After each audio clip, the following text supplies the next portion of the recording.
Maligayang pagdating sa bahay, Ginoong Dalaga. Pumunta sa ospital. Magandang araw, Ginoong Dalaga. Nasaan ang kapatid kong babae? Ginoong Dalaga, pasensya na. Kakaalam ko lang na siya ay iyong kapatid. Ngayon ay nandyan na. Sa buong pagsisikap na resuscitate, magtiwala ka lang. Kung sakaling may masamang nangyari sa kapatid kong babae, wala ka ng pag-asa pang mabuhay. Huwag ka nang magdamdam pa. Dito po kayo.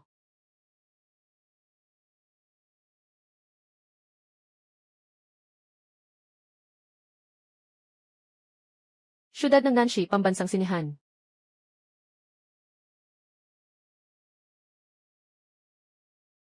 Anong nangyayari? Sino ang pangunahing doktor? Ako yun. Xiaoye. Bakit ikaw pa ang pinili mong inutil? Guo Guangshan. CJ, talagang gagawin mong inutil. Gawin mong operasyon ang kapatid kong babae. Mukhang sawa ka na sa buhay ah. Patawad, Ginoo. Patawad, Ginoo. Ngayon, ipapadala kita. Kasama ng kapatid kong babae sa hukay. Siya. Ang pumatay sa ikalawang dalaga. Dapat siya ang kasama sa libingan. Siya ang pumatay, di ba? Kasama sa libingan ang kapatid ko. Dapat siya ang kasama sa libingan. Saan ito? Bakit ako nandito? Xiaoye. Sino ka? Hayaan mo na akong magsabi sa'yo. Sino ka? Ikaw ay may 30,000 taon na kakayahan. Banal na emperador ng digmaan. Dahil sa panghihikayat ng demonyong Panginoo, nabuwag sa mundo ng tao. Dahil sa paghihirap na ito. Panahon na. Malapit nang magising ang Demon Lord. Dapat mong gamitin ang 10,000 taon mong kasanayan para labanan ang mga demonyo at masira ang kasamaan. Para sa kapakanan ng mga tao.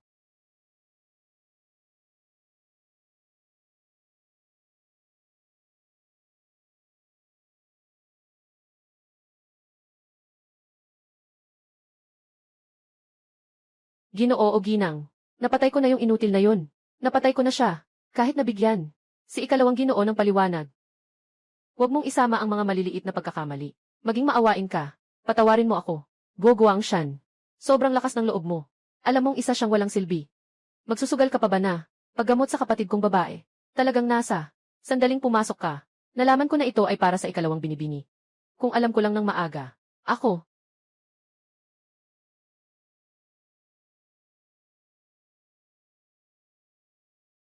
Hindi pa siya patay.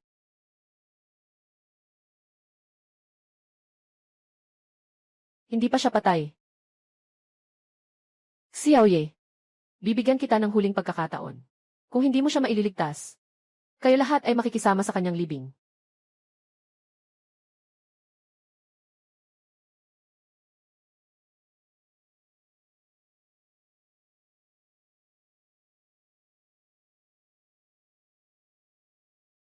Maliit na kapatid. Ek. Nakatakot naman. Sinasabi mo na ang doktor na pumatay sa ating ay may kaunting kakayahang medikal. Impossible. Ang walang silbi ay walang silbi. Kung talagang kaya niyang magbigay buhay. Bakit siya nandito sa atin? Naghihirap sa ospital. Hindi ito possible. Nakita ko na rin ang kanyang sakit. Ito ay para sa mga ugat sa utak. Sa kasalukuyang teknolohiya, hindi ito magagamot. Paano ito gagaling?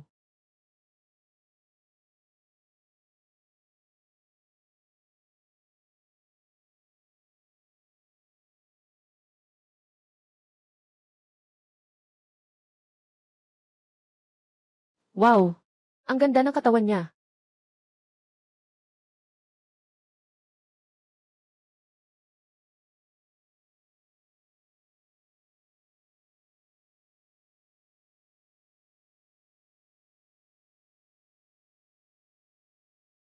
Talagang napakagandang pakiramdam nito.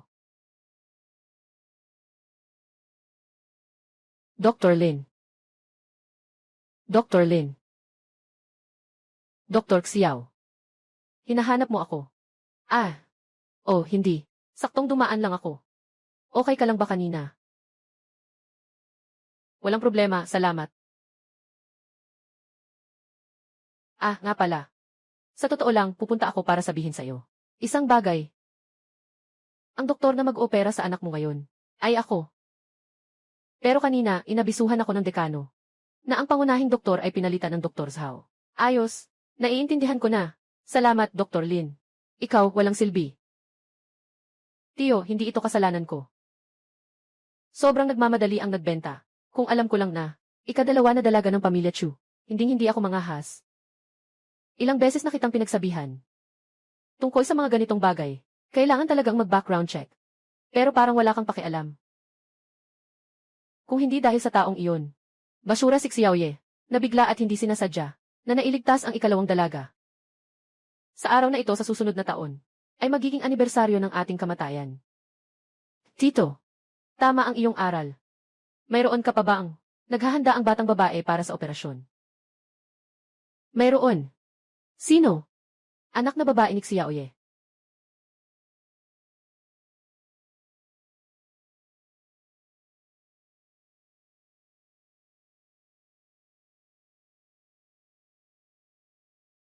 Ginoo. Kamusta na ang lolo ko? Hindi pa nagigising ang matanda. Mahal na manggagamot na si Zukyang-kun. Nasa pag-aalaga ng matanda. Sige, alam ko na. Dalhin ang ikalawang dalaga para magpahinga. CJ.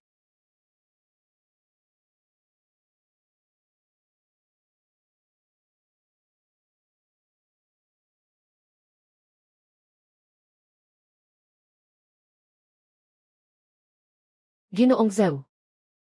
Chayan Yu. Kamusta na ang lolo? Parang may pulso, parang wala. Sobrang kakaiba. Bago rin ito sa akin. Na makatagpo ng ganitong sitwasyon. May solusyon ka ba?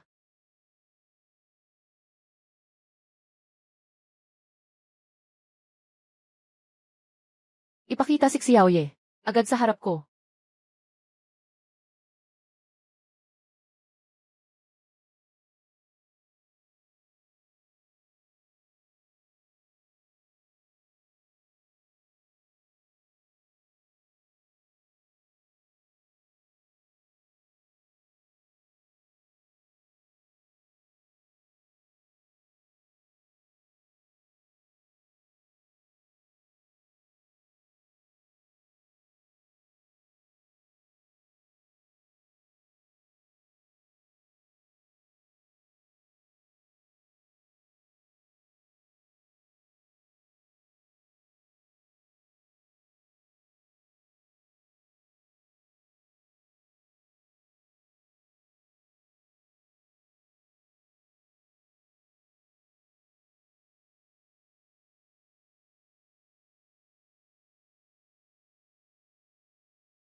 Pambansang hukuman ng Nanshi.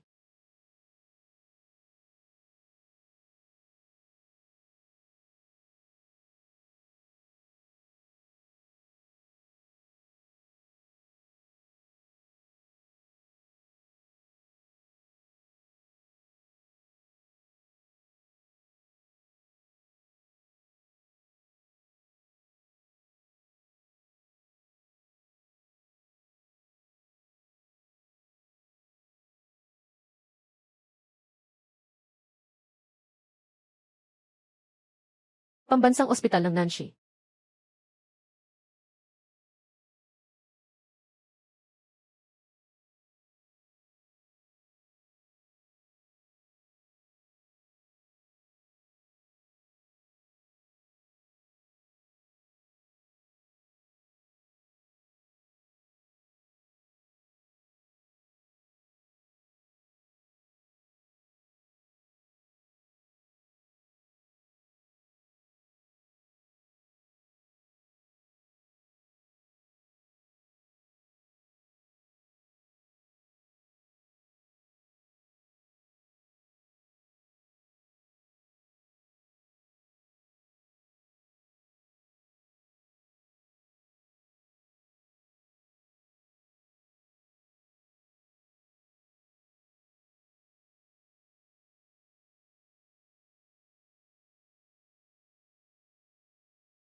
Ginoong Wang, Ginang Wang, nandito na po sila.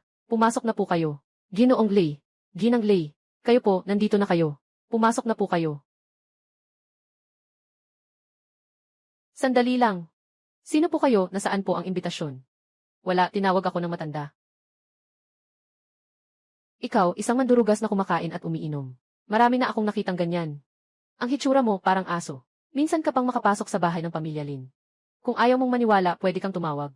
Sa matanda. Anong kalokohan, tumawag? Ako ba yung tipo na mag-aabala sa matandang Ginoo para sa isang manluloko? Sinasabi ko sa'yo, makabuti pang magpakabait ka. Magsimula ka ng umalis. Mabilis, umalis ka na. Ililigtas ng aking ama si Ginoong Lin sa digmaan. Nailigtas niya siya. Ang apelyido ko ay Xiao. Xiaoye ang pangalan ko. Ikaw pala yung walang kwentang Xiaoye. Ay naku. Bakit ka nandito ngayon? Mangutang ka na naman para sa gamot ng anak mo. Hindi ako nandito para mangutang. Nandito ako para batiin si Ginoong Lin sa kanyang kaarawan. Batiin, ikaw nga. Bawiin mo muna ang utang namin. Pag-uwi, mag-ihi muna. Tingnan kung ano ka talaga. Ngayon nandito tayo sa pamilya Lin. Lahat sila ay mga kilalang tao. Huwag mong sirain ang kasiyahan ng lahat. Sandali lang. Ay naku, Jayang Tai. Tita Song. Ngayon ang kaarawan ng matandang amo. Si Xiaoye, ang walang kwentang tao, ay maituturing na may utang na loob sa pamilya Lin. Sabi nga nila, ang hindi nananakit ng ngumingiti, kung may puso naman ang walang kwentang tao, hindi rin natin dapat siyang pag-aksayahan ng sama ng loob. Baka naman, ilabas mo na ang regalo. Ipakita kay Tia Song. Isang mukhang mahirap. Pinapakuha mo sa kanya ang regalo. Hindi ba't pinapahirapan mo siya? Tia Song, kaka-earn lang ni Xiaoye ng 15 milyon ilang araw na ang nakararaan. Ay naku. 15 milyon ha. Ganyan talaga siya. Mukhang lugmok. Ito ay utang mula sa pamilya Lin. Kabilang ang prinsipal at interes, 500,000.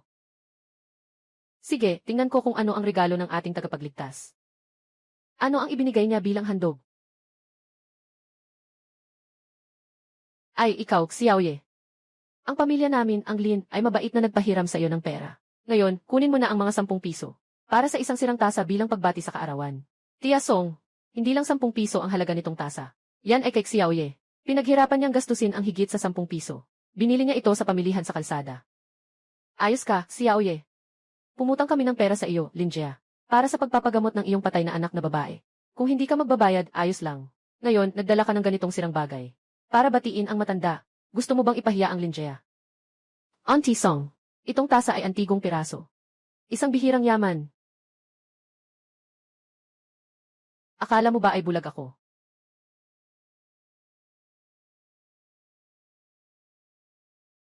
Ikaw.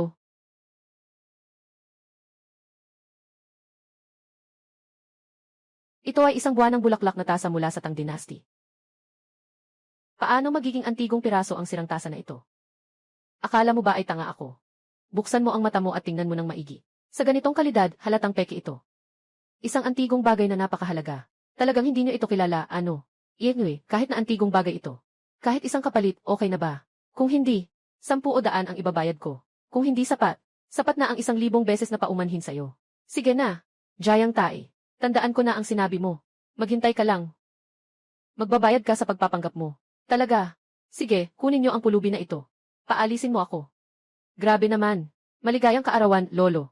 Huwag mo nang guluhin pa dito. Bitawan mo. Ako na ang bahala umalis. Tumigil ka. Anong nangyayari? Yung tatay na si Xiao, ang baliw. Kumuha ng sirang tasa na nagkakahalaga lang ng 10 piso. Sinasabi na ibibigay niya sa inyo bilang pagbati sa kaarawan. Lolo, yung batang ito may dalang sirang tasa. Para gawing regalong pangkaarawan sa inyo. At sa harap ng maraming tao. Kitang-kita na para kang binabastos ng harapan.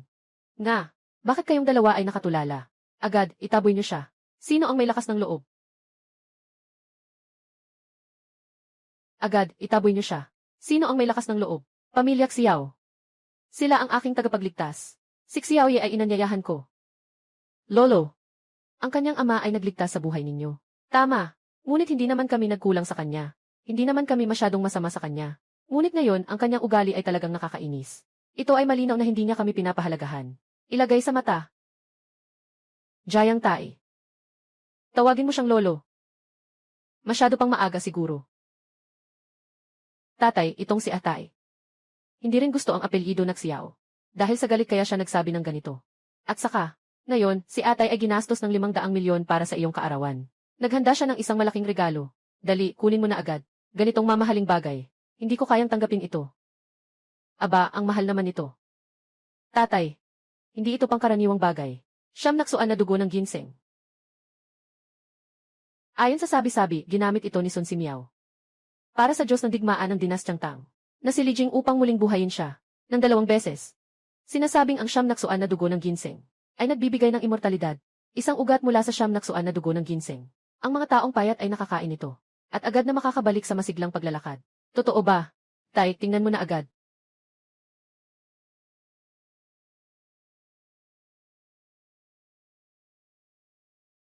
Ang bagay na ito ay tinatawag na tubig na labanos. Sa Hilagang Silangan, 3 piso ay makakabili ka ng maraming-marami. Impossible ito. Ano bang nangyayari dito? Lolo Lin. Ito ay tunay na antigong bagay. Siyempre, mula ito sa panahon ng Tang. Baka bulag ka na sa katotohanan. Paano magiging mula sa panahon ng Tang ito? Sayang naman. Jayang Tae, ikaw na masamang bata. Sayang na sayang. Ikaw, mabaho kang bata. Sayang na sayang. Alam mo ba? Ito ang tanging natirang miyembro ng Tang Dynasty, na porselana ng buwan.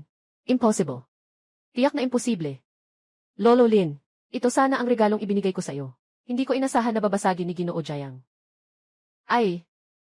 Bunso kong bayaw. Anong gagawin natin ngayon? Nagsisinungaling ka. Hindi naman ako ang bumasag ng baso na yan. Ito ay nakikita ng lahat. Ito ay nahulog ng misis.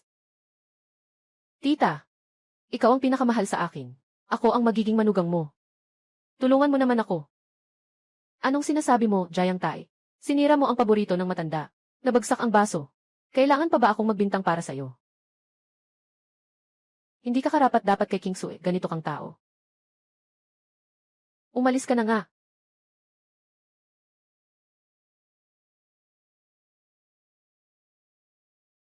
Nasira ang lolo natin. Ang paboritong porcelain cup niya. Gusto lang niyang umalis nang hindi nagpaalam. Hindi yata tama iyon. Okay. Sisingilin ko. Paano mo ako sisingilin? Sapat na ba ang 1 milyon? Jayang Tae, nagbibiro ka ba? Noong panahon na iyon sa Sotheby's, yung hindi na ibenta, yung Peking Ming Dynasty na buwan na puting porselana, halaga ng 100 milyon. Dapat ay 10 bilyon ito, di ba? 10 bilyon, hindi mo iyon makakamit. Jayang Tae. Tiyo ng Lin Kang. Pero siya ang pinuno ng seguridad. Jayang Tae. Kung hindi ka magbabayad, tungkol sa inyo ni King Su, ako ang unang hindi papayad. CJ. Xiao Ye. Pamilya Xiao. Pamilya Lin. Tandaan ko kayo. Tingnan natin kung ano ang mangyayari. Ano na naman ang utangin ng 3 bilyon? Jayang Tae. Tinanong kita, nabayaran mo na ba ang aking 10 bilyon? Ano pa ang natira sa pamilya nyo, Jayang? Meron. Meron pa kaming 4 na malaking pugo ng porselana. Ginoong Wang. Noong una, kasama mo ang kapatid ko. Tumahimik ka. Yung masamang babae noon. Hindi ako ang pinili niya. Pwede kitang pautangin ng 300 milyon. Pero kailangan mong ibenta sa akin. Lahat ng ari-arian ng pamilya Jayang. Ibenta mo sa akin. Ibenta mo sa iyo. Hindi lang iyan 300 milyon. Kailangan iyan 3 o 4 na bilyon. Bola-bola. Naka-offend ka sa pamilya Lin at pamilya Chu. Ngayon, sino ang may lakas na tanggapin ang ganyang kaguluhan? Ako lang, si Wang Yi. Wang Yi. Sinamantala mo ang kahinaan ng iba. Huwag mong isipin na hindi ko alam. Ang pamilya niyong Jayang sa labas ay nagnenegosyo ng porselana, pero sa likod, hindi naman kayo nagkulang sa mga kalokohan. CJ. 300 milyon, 300 milyon na nga.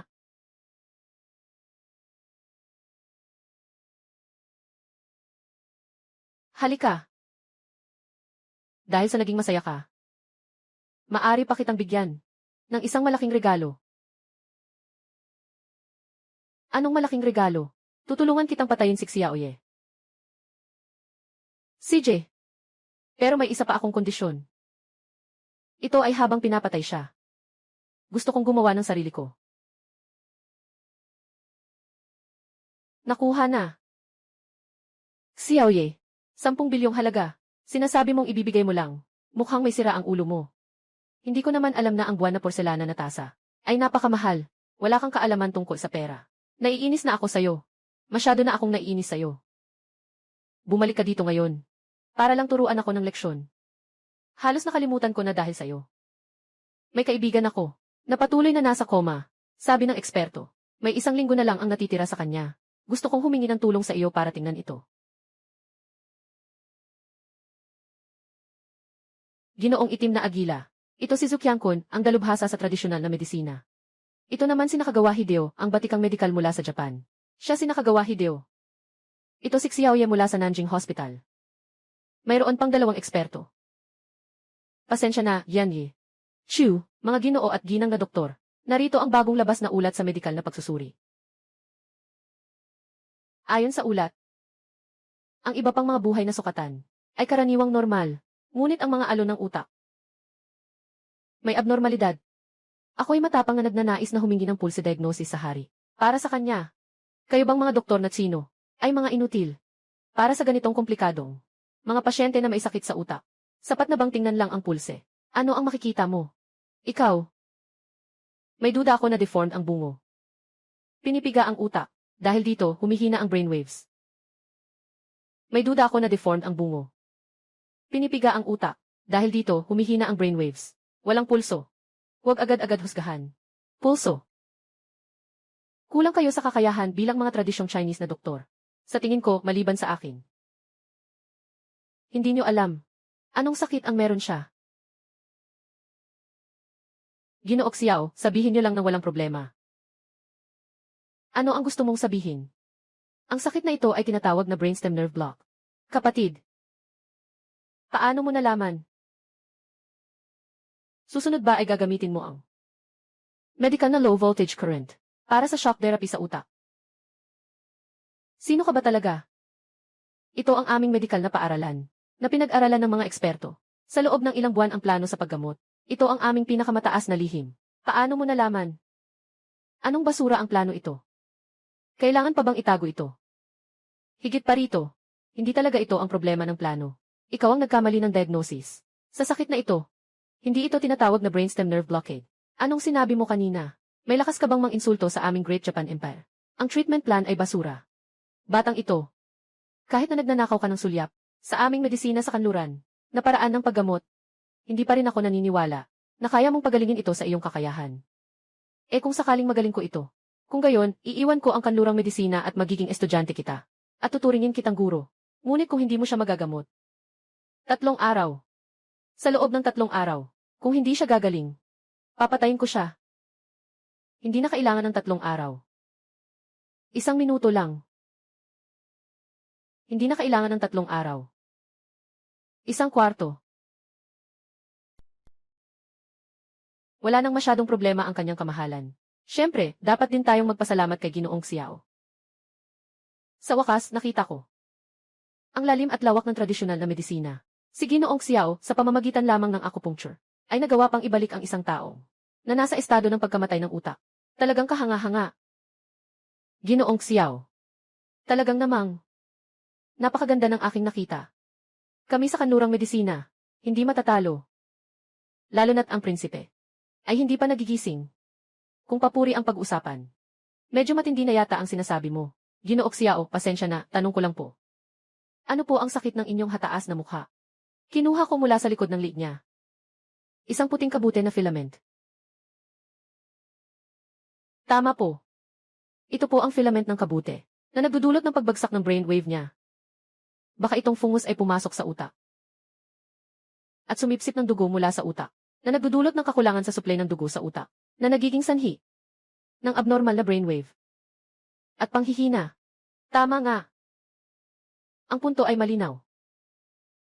Pero ang mycelium na ito, hindi natural na nabuo, kundi artipisyal na pinalaki. Ang ibig mong sabihin, Ito ay isang pagpatay. Ang gamit mong pang-ugnay. Ito ay isang pagpatay. Tama. Ito ay isang pagpatay. May isang tao na nagpasok ng fungus sa likod ng liig ng prinsipe, na sumasalakay sa utak sa pamamagitan ng mga nerbiyos. Sino ang may ganitong tapang na gustong pumatay sa kanyang kamahalan? Xiao Ye. Ituloy mo. Sino ang gustong pumatay sa akin? Tungkol dito. Kailangan mong tanungin ang pulis. Nakahawa. Lumapit ka. Narinig ko na iniwan mo ang kanlurang medisina para sa tradisyonal na medisina. At nais mo pang maging alagad. Guro Xiao Ye. Mula ngayon, ikaw na ang guro ko, si Nakagawa Hideo. Nang guro. Ako si Nakagawa Hideo. Simula ngayon, tatalikuran ang kanlurang medisina. At mag-aaral ng tradisyonal na medisina. Kawili-wili.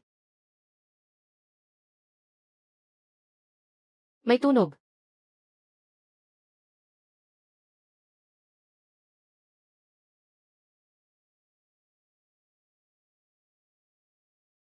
Anong nangyari kay Xiao Ye? Xiao Ye, walang anuman.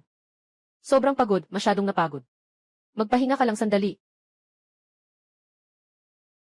Nakahanda na ang sasakyan. Mabilis, balikan mo siya.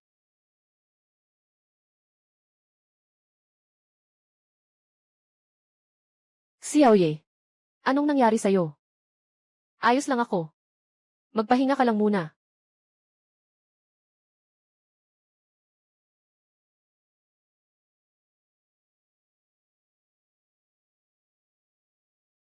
Binibini, si Xiao ba ang nasa sasakyan mo? Yung may apelidong Wang. Sabi mo ba na matindi yung taong to? Ganito lang siya, isang may tuberkulosis na bangkay. Patayin mo ang aking disipulo na si Lily. Totoo ngang siya ang pinatay niyan si Lily. Ako mismo ang nakakita. Jiang Xiao. Si Xiao Ye ang bayaw mo, ha? Pumunta ka na lang at tingnan mo.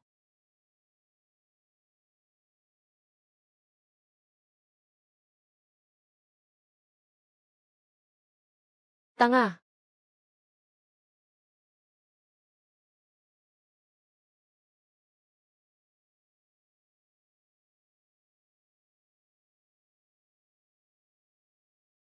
Dahil lang sa iyo, sa pagiging inutil mo.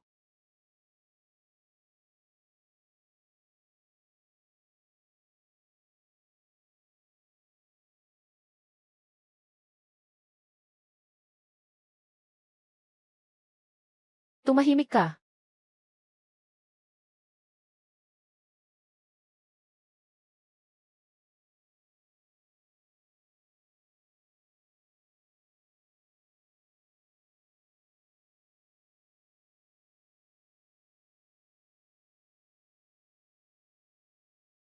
Walang ginagawa, walang pakialam.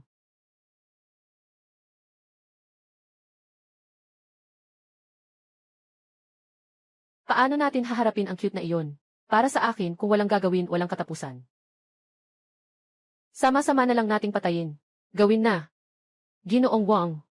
Sa tingin ko, ang cute na ito ay medyo maganda. Bakit hindi? Ibigay mo na lang sa akin. Ayos lang.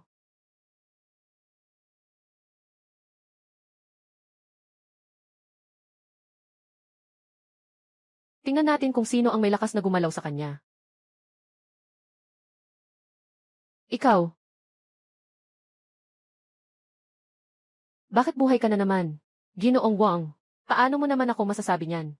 Hindi kami magkasundo ni Xiao Ye. Xiao Ye, kagagaling ko lang ay electrocute ka. Paano ka? Pasensya na. Nasira ang expectations mo. Ikaw lang ang nagkakahalaga ng ₱9 at ₱9. Libreng padala ng basura. Gusto mo pa akong patayin? Biro lang. Biro lang, di ba? Ito ay isang dekalidad na electric baton na may libu-libong volts. Sige, kung gusto mong mamatay. Maaga kitang ipapasa sa daan. Mga kapatid, ayusin mo siya. Sige, kung gusto mong mamatay. Maaga kitang ipapadala sa daan. Mga kapatid, ayusin mo siya.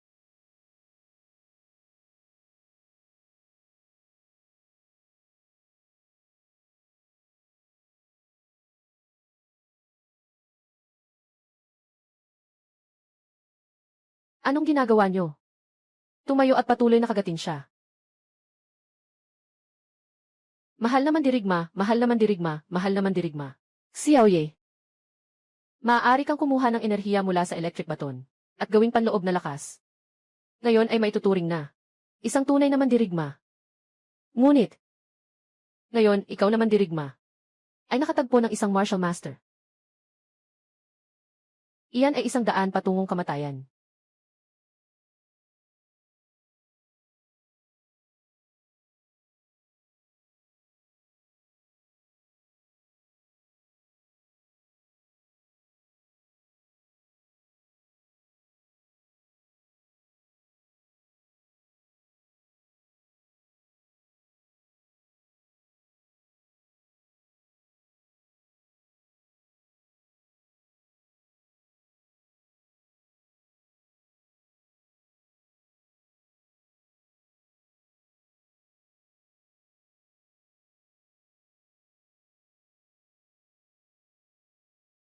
Sining ng digmaan.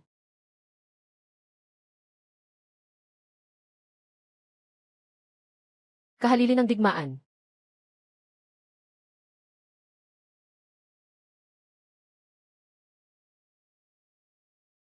Hindi ngayon. Mahal na digmaan, ikaw.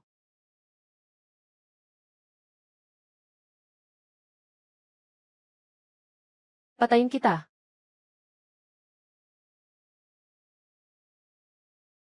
Maliit na pagsubok, malaking pagsubok.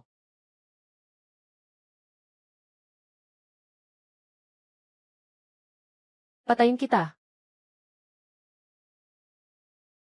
Xiao Zeng, taos puso.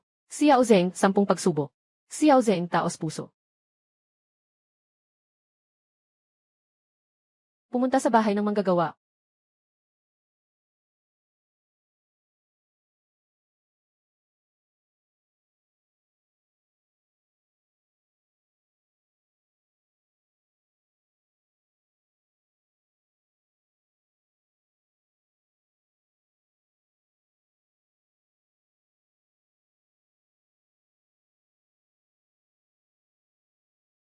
Ikaw ay pumasok.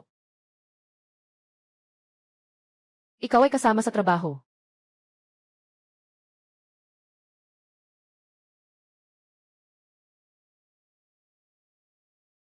Kahit kailan, kailangang magdagdag ng higit pa sa laro. Bilang isang iginagalang na tao, hindi kita gusto. Ikaw ay isang manggagawa. At ikaw.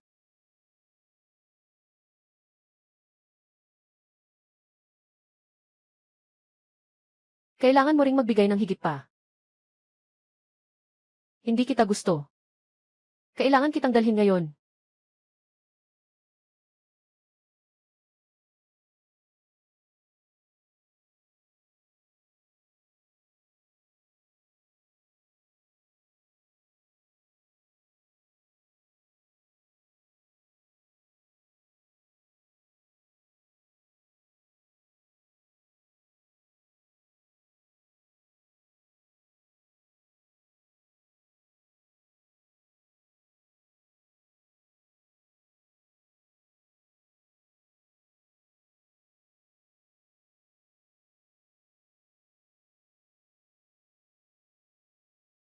Ikaw ay orihinal na.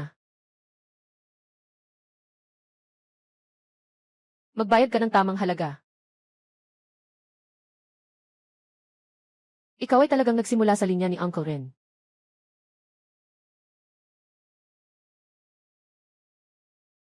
Ayan, Gil. Lin, hindi ko ito alam. Wala kang alam. Siniguro ko. Hindi ko ito gagawin.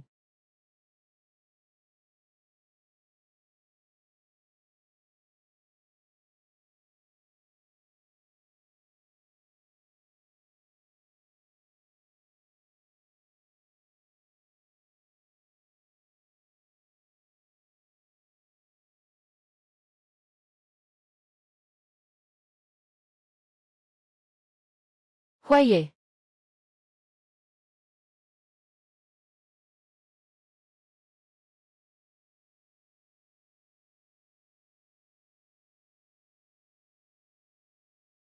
Hua, bakit ka mayabang sa akin?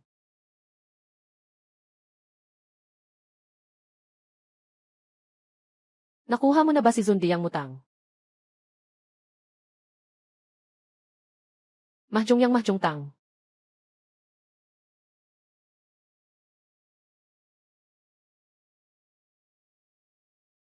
Walang anumang paraan sa martial arts.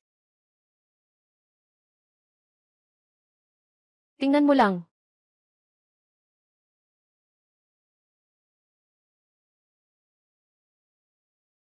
Tingnan mo ang patakaran.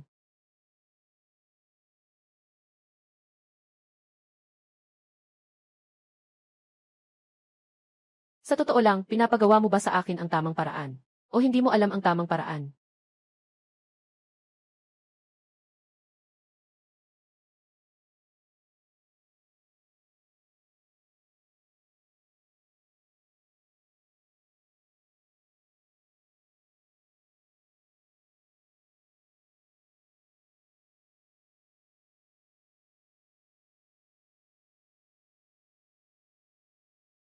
At si Jiang Shu ang gumawa ng Kang.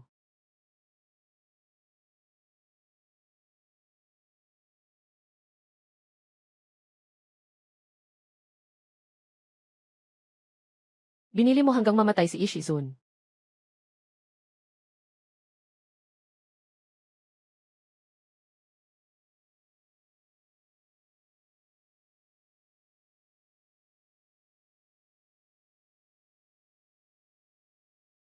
Binili mo hanggang mamatay si Wuzun.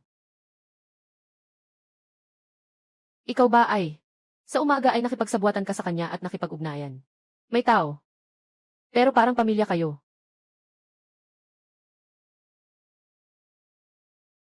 Nakipagsanib puwersa siya sa Lin family.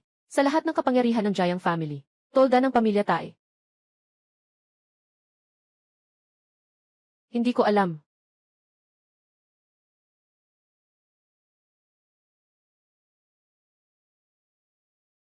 Tulad ng isang seremonya ng pag-aalay.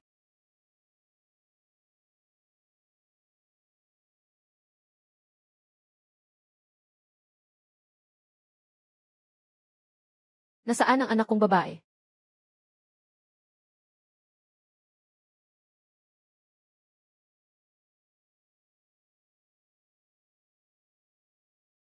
Namatay na. Ang matapang na manggagawa ay namatay. Dapat mong itanong kay Jiang Mai. Nagsisinungaling pa rin ba siya?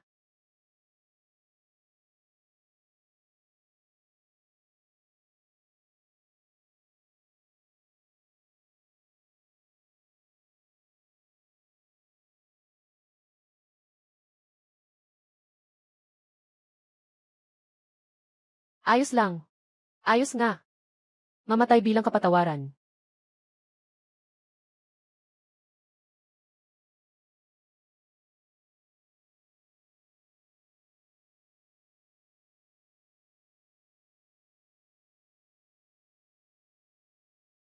Sila ang tao nyo. Sila ang tao nyo. Huaye.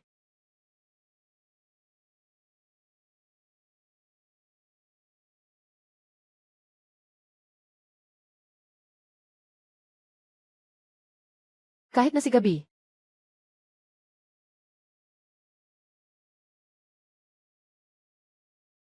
Hindi ako ang anak ng bundok. Huaye.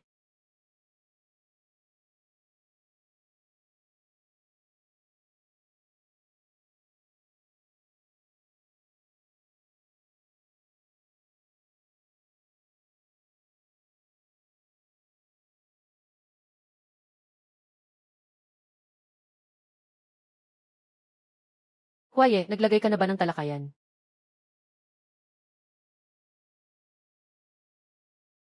Tao ng tao. Ayos lang. Ayos lang. Manggagawa. Hindi nagkakasundo ang mga pangarap ng mga tao. Hindi nagkakasundo ang mga pangarap ng mga tao. Huwag magpahirap sa mga pangarap.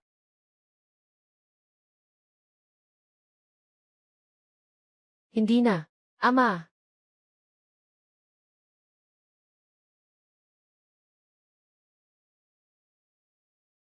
Umaasa akong tutuparin mo ang iyong sinasabi. Huaye. Kaya't ginawa ko ang Yanshan. Ikaw ay mabait.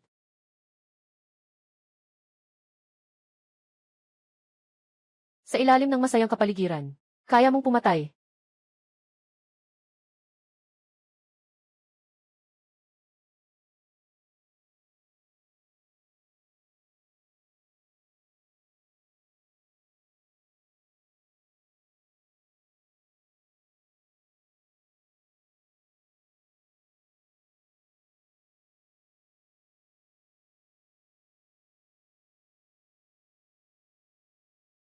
At ang pribadong sasakyan ni Huaye. Hindi ka na mahihirapan. Hindi ka na mahihirapan.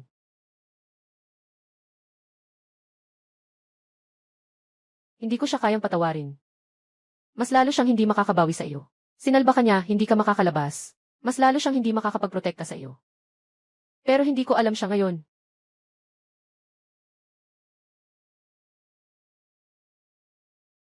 Huaye, patay sa Gongji. Sobrang hilaw ang mga cake ng pamilya niyo. Nakipagsabuatan sa Wuzun.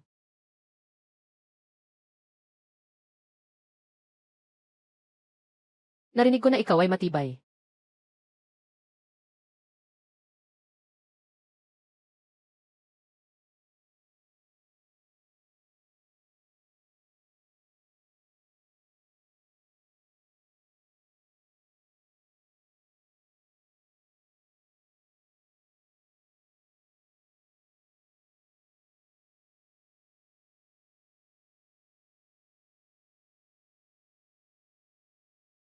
Kaya't hayaan mo na lang akong mamatay sa Aoshin.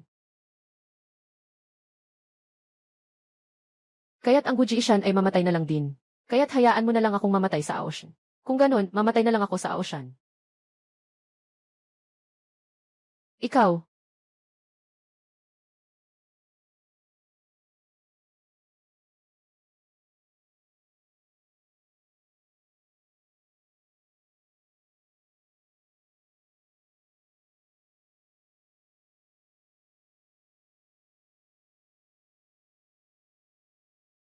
Ikaw ang nagsisilbi. Ikaw ang mamamatay.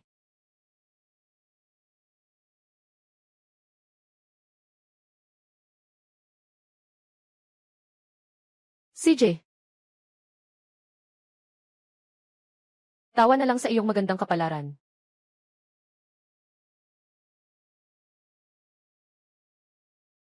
Hindi ko alam. Kaya ba talaga nating pumasok? Hindi ko alam. Ano ba talaga ang nangyayari?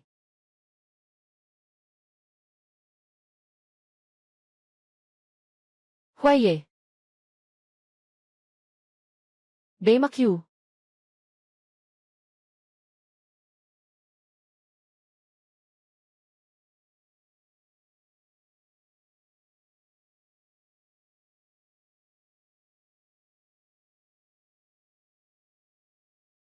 Sama-samang sugat.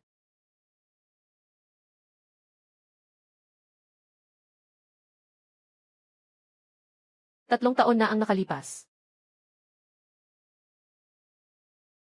Siya ay isang tradisyonal na manggagamot mula sa Yaosan Longguo. Pamilya Lin.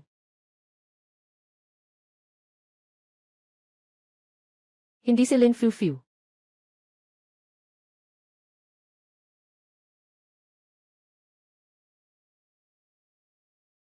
Pero siya.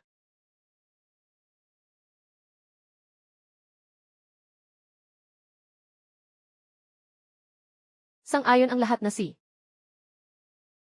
Pero siya.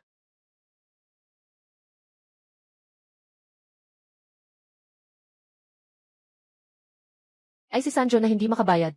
Tingnan mo. Katulad ng dati.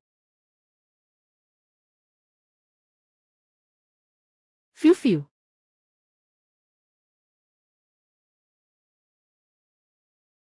Sino ang nagbigay ng lakas? Hindi ko kayang ipaglaban.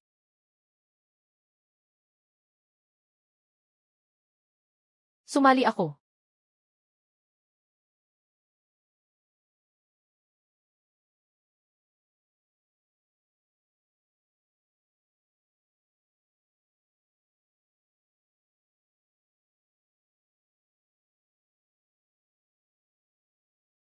Nandito ako para sa iyo.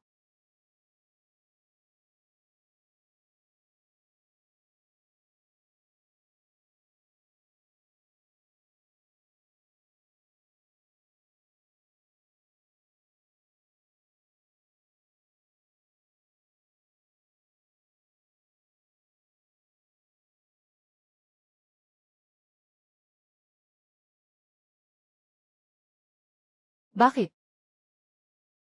Bakit ko kailangan matutunan ito sa iyo? Kailangan mo ito.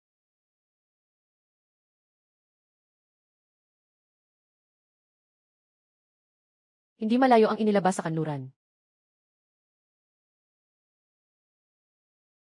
Kilalang kilala mo ba siya? Dalhin ang samurai para hanapin siya. Hindi ko alam.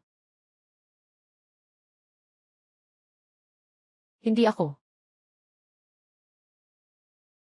Para sa isa. Bakit ka pa nagtatangkang sabihin na hindi ka? Kung hindi ka, paano mo malalaman?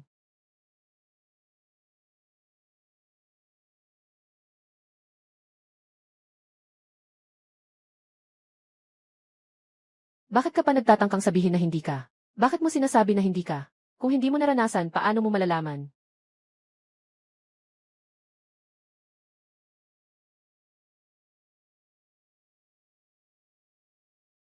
May tao na nagtanong. Masyadong mahirap.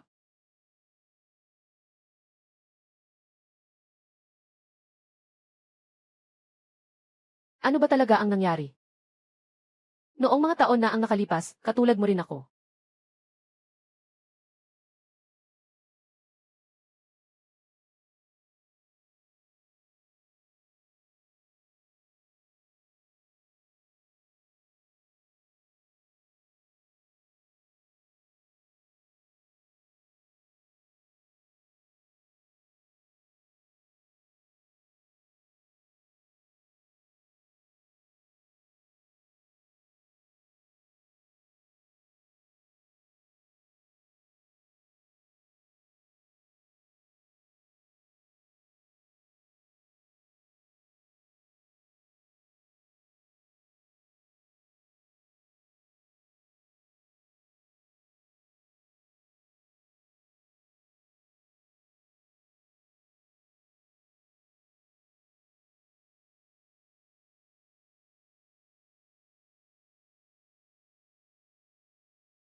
Ganoon ka lang.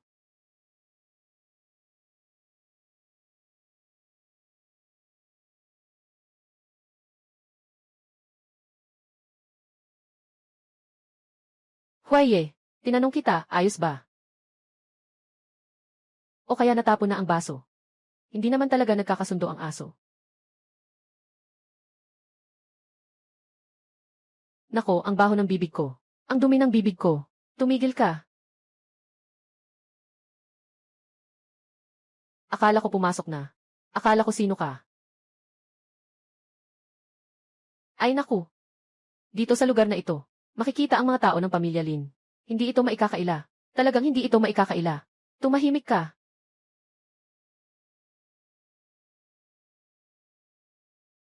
Ang iyong ama. Alam ng lahat ng narito. Ako si Lin Jiang. Ako ay bababa sa building bilang paghingi ng tawad.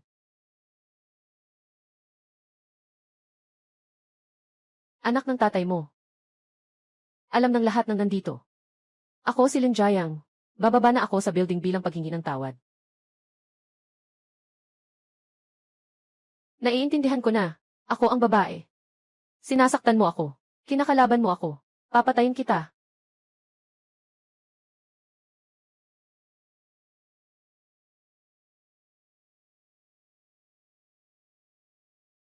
Pumunta ka sa tabi ng malamig na simoy. Walang pumunta sa tabi ng malamig na simoy. Ikaw ang bansa ng dragon. Para kang bansa ng dragon. Aso na kumakagat sa kapwa aso. Ikaw. Maliit na Sean. Pumasok ka. Sing Xiao. Ito ay ang pinili ng kaliwa. Maliit na Panginoon ng pamilya Quan Chai. Quan Chai Yuan. Ang kanyang katayuan. Asong ulol.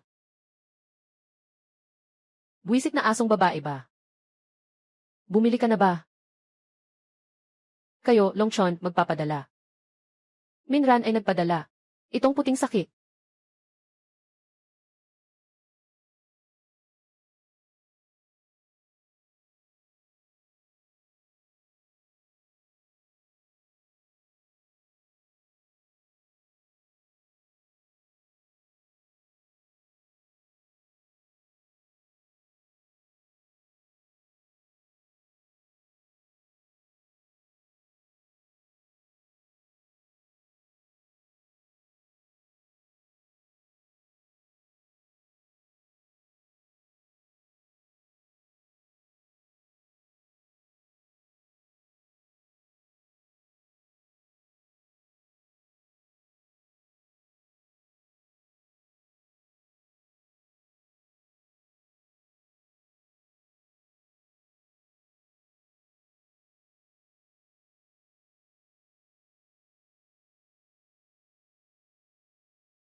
Lumayas ka dito.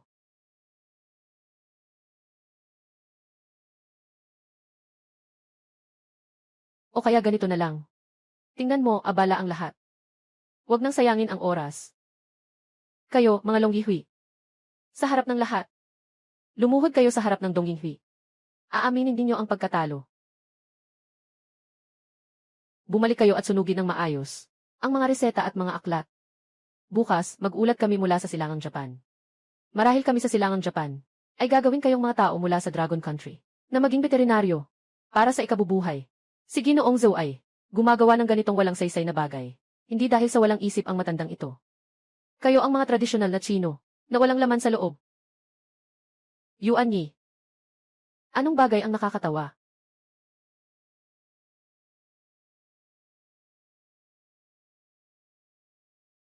Nakakawawa si Nakagawa Hideo. Bakit ka nagtatanim ng takot sa guro? Guro. Aking disipulo si Nakagawa Hideo. Magandang araw, guro.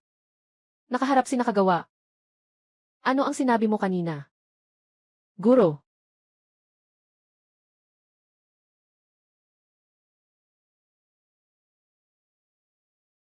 Hindi ito possible. Sino ka ba talaga? Tulad ng sinabi ko sa iyo. Intern na doktor sa ospital ng Nanjing.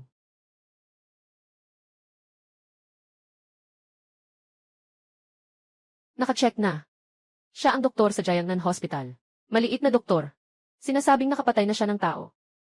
Isa siyang mamamatay tao na doktor. Sabihin mo ang hindi ko alam. Nailigtas niya si Ginoong nakagawa, hindi na iligtas ang ibang pasyente. Ngunit, mukhang isang aksidente lang ito. Ganun pala. Tayo, kailangan bang maghanap ng iba bukod sa kanya? Tulad ng dati, sa pakikitungo sa pamilya Lin. Nalilito. Ngayon, ang Dragon Kingdom. Hindi na ito ang dating Dragon Kingdom. Pumatay sa lupa ng iba. Nabubuhay ka na ba sa wala? At saka, sa pagkakataong ito, ang ibinibigay nating paksa ay isang pandaigdigang suliranin sa medisina. Sigurado silang matatalo. Ang aso kahit kumain ng karne o dumi. Aso pa rin ito. Hindi ito magiging lobo. Sa halip ang prinsipe ang nagpadala ng mga tao para suportahan ang Dragon Medical Association. Kailangan mong suriin ito ng mabuti.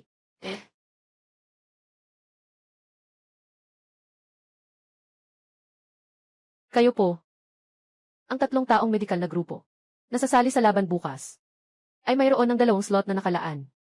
Sila ay si Lu Ming, Lin Zenan, Lolo Lin.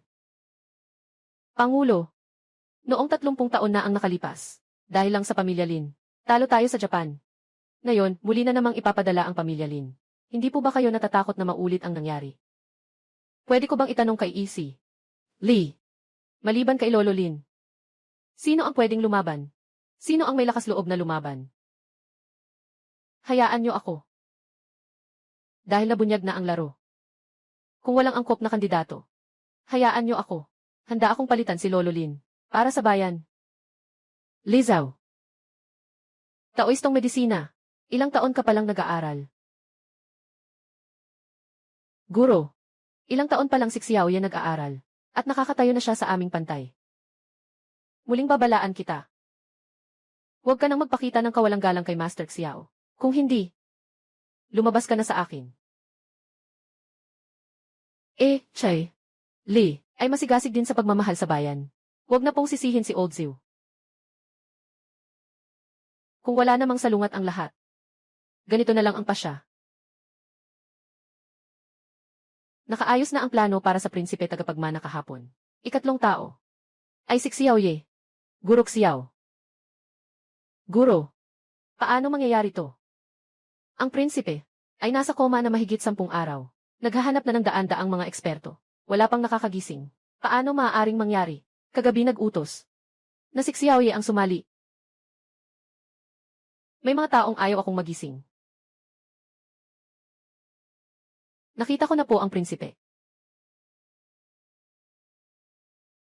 Hindi ba't pinapagalitan? Marami pong nakakasakit. Your Highness, gaano ka katalino at matapang? Bakit kailangang magpadala ng Nansheng, ng doktor mula sa maliit na lugar na ito? Sa paligsahan. Ito ay tungkol sa atin, ng karangalan ng medisina ng bansang Long. Ito ay isang laban para sa kapalaran ng medikal na industriya. Kung talo tayo sa laban, ang medisina ng ating bansa ay hindi na muling makakabangon pa. Ang sakit ko ay ginamot ni Xiaoye. Naniniwala ako sa kanya. Sa laban na ito, siguradong mapapabuti niya ang ating bansa at maipagmamalaki natin muli. Mga ginoo at ginang, magandang araw sa inyong lahat. Narito ang Dragon Cup, na lugar ng kompetisyon. Ako si Linan, mamamahayag mula sa Dragon Country, na nag-ulat ng live dito. Mayroon pang 10 minuto, bago ang bantog na kompetisyong ito. Malapit nang magsimula. Sa likod ko, ay mga kalahok at manonood mula sa buong mundo, na nagsusubok. Sabi nila ang premyo sa panalo ngayong taon, ay galing sa World Medical Association, na pinakamalaki sa buong mundo, tanging bulaklak ng Pampang. Sino kaya ang makakakuha ng premyo? Sino ang mananalo ng kampyonato sa taong ito? Tayo'y maghintay at makikita.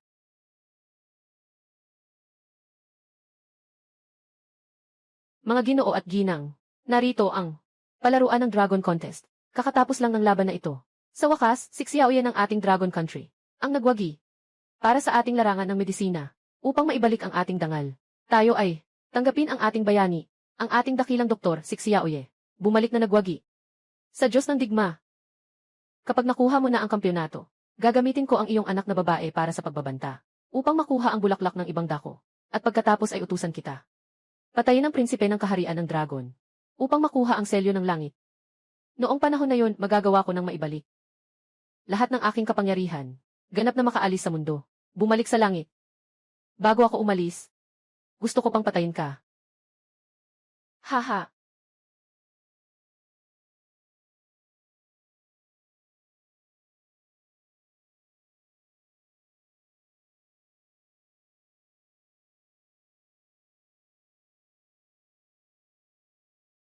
Tao ng digmaan ang Diyos ng langit. Hindi ka nagpabigo sa aking mga inaasahan.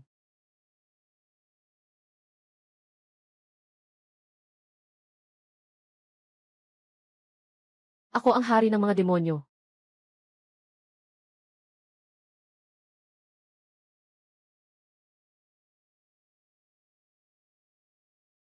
Dapat akong mamatay, dahil hindi ko nakuha si Xiaoye. A-upload mo ang video na nagpapakita na gustong patayin si Xiaoye ang prinsipe. Ipadala mo sa akin ito sa internet. Opo.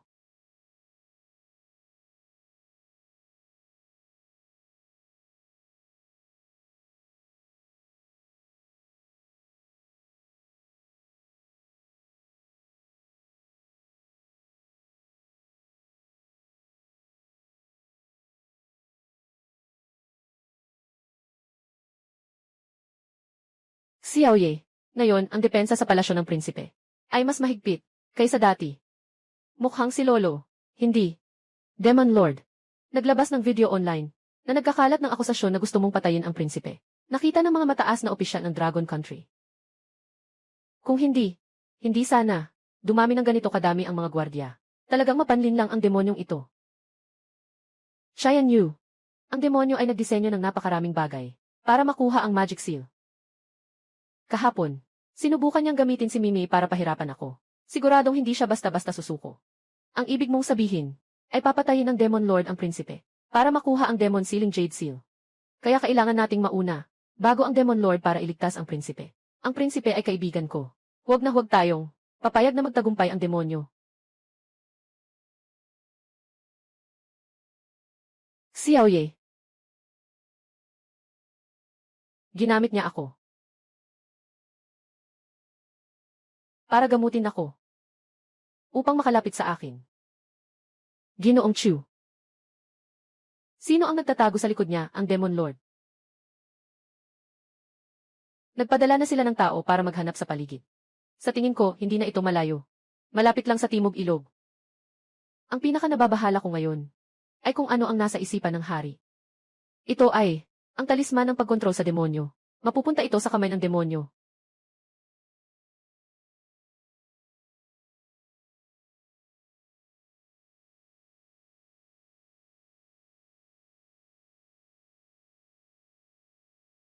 Lolo Chu.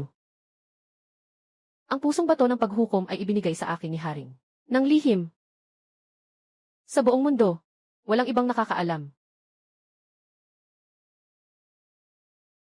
Paano mo nalaman?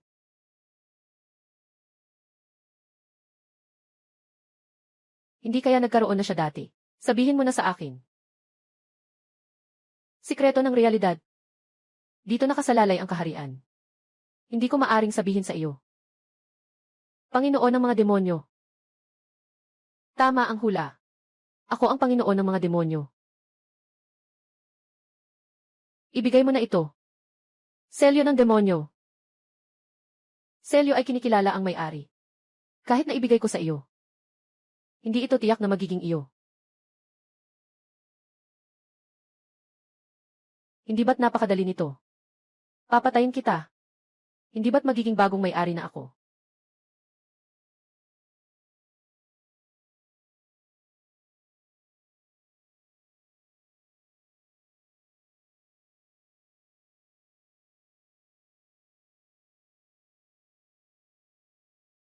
Saklaw ng madilim na demonyo. Ano ang gagawin? May pag-asa pa. Kuya Xiao, kailangan mong iligtas siya. Hindi ko kayang manood lang na mamatay ang prinsipe sa harapan natin. At kung sakaling mamatay siya, ang mga paratang ng demonyo sa iyo, kahit na tumalon sa Huanghe, hindi na ito malilinis. CJ, mag-iisip ako ng paraan. Xiaoye, anong ginagawa mo? Tumayo ka dyan at huwag kumilos. Zikiao, naiintindihan mo kami ng mali. Chu Chayanyu, Buti na lang at inisip ng prinsipe na kaibigan kayo. Hindi ko akalain. Nasimula pa lang ay pinapagamit mo ang apelyidong Xiao. Para gamutin siya. Ay may masamang intensyon. Kawawa. Talagang nandito kami para iligtas siya. Pumunta ka at ipaliwanag kay Yama.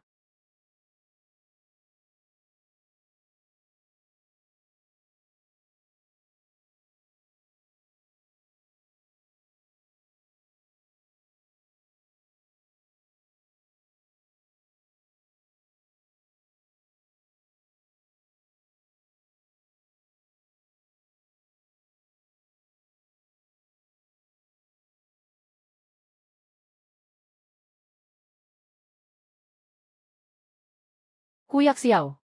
Kuya Xiao. Ako. Parang nasaktan ako. Xian Yu. Kuya Xiao. Walang problema, Xian Yu. Nandito ako. Ako. Xian Yu. Xian Yu.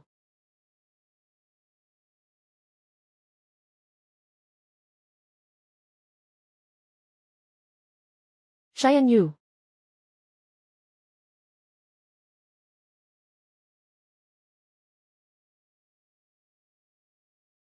Xian Yu. Xian Yu. Xian Yu.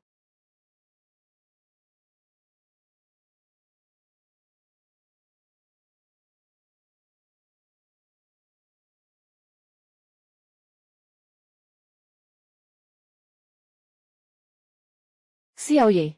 Ngayon, puno ng mga pahayagan. Ang buong lungsod. Ng iyong warrant of arrest. Kailangan mong bumangon. Nakuha ng Demon Lord ang Demon Sealing Jade Seal. Bubuksan niya ang Demon Sealing Hall. Lahat ng tao ay namatay sa kanilang sariling kamay. Ikaw ang haring mandirigma ng langit. Kunin mo ito. Makakatulong ito sa iyo.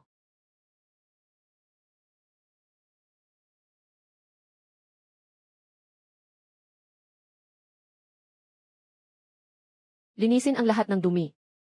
Muling isilang. Lahat ng batas ay nagbabalik sa pinagmulan. Ang 10,000 bagay ay nagiging isa. Diyos ng digmaan. Nasa harap ng laban. Diyos ng digmaan. Bumalik ang tunay na Diyos.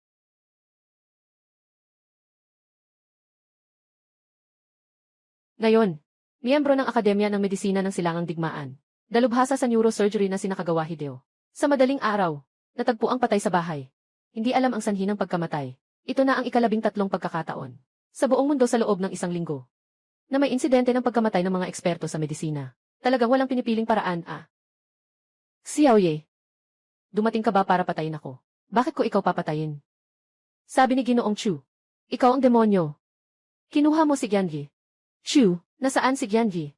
Chu, patay na siya. Ikaw ang pumatay sa kanya. Si Ginoong Chu ang pumatay. Sa katotohanan, dapat itong tawaging demonyo. Gusto niyang patayin ang prinsipe.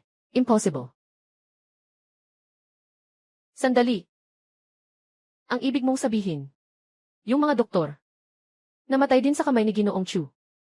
Maaari mong patunayan ang prinsipe. Dalhin mo ako sa prinsipe. Maaari kong pagalingin siya. Bakit ako maniniwala sa iyo?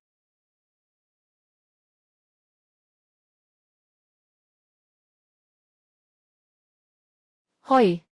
Ano? Kailan? CJ, ako ay agad na pupunta. Huwag ipaalam sa kahit sino.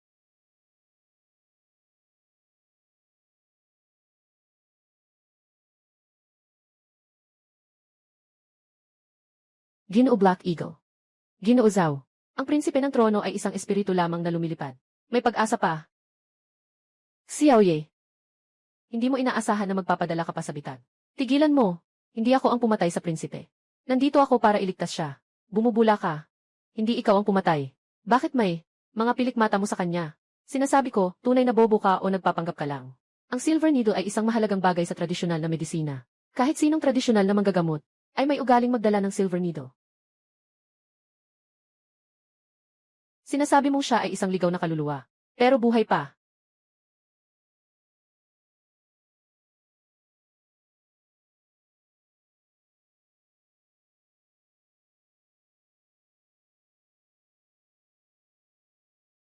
Prinsip, nakahawak ka na. Si Chu-Wei ay ang demonyong Panginoon. Agad kong tatawagan ang tao para hanapin siya. Sandali lang. Ikaw ang pumunta at hulihin ang Demon Lord. Walang babalik kung gagawin mo. Demon Lord, hindi basta-basta ang makakahuli niyan. Ganito.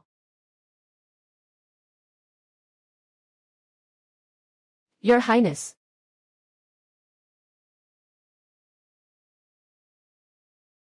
Prinsip, bakit ka umalis ng maaga? Hindi ko pa nga nasisimulan. Hindi mo kami pwedeng iwanan.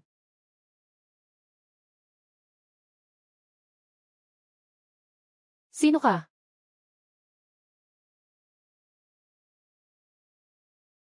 Panginoon ng mga demonyo, hindi mo inasahan, di ba? May nagplano rin laban sa iyo. Pinagsama-sama niyo akong pinagplanuhan. Lahat kami ay nag-aaral mula sa iyo.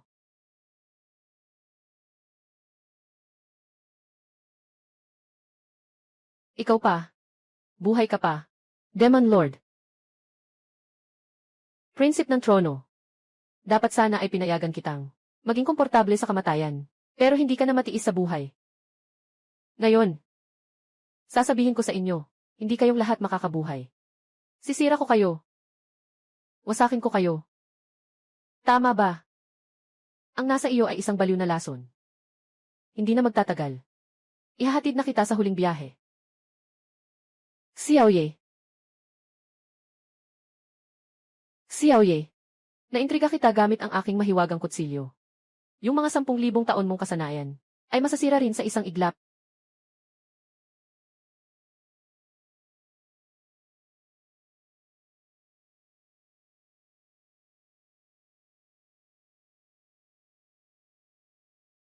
Aking anak na babae. Hindi ka talaga doktor. Isa kang mamamatay tao. Ibabalik mo sa akin ang buhay ng anak ko. Nang dumating ang batang ito, wala na siyang buhay. Bola mo yan. Ikaw ang pumatay sa anak ko. Gusto kong magbayad kayo ng buhay. Nasabi ko na kanina, ang batang ito mula sa ganitong taas na gusali ay nahulog.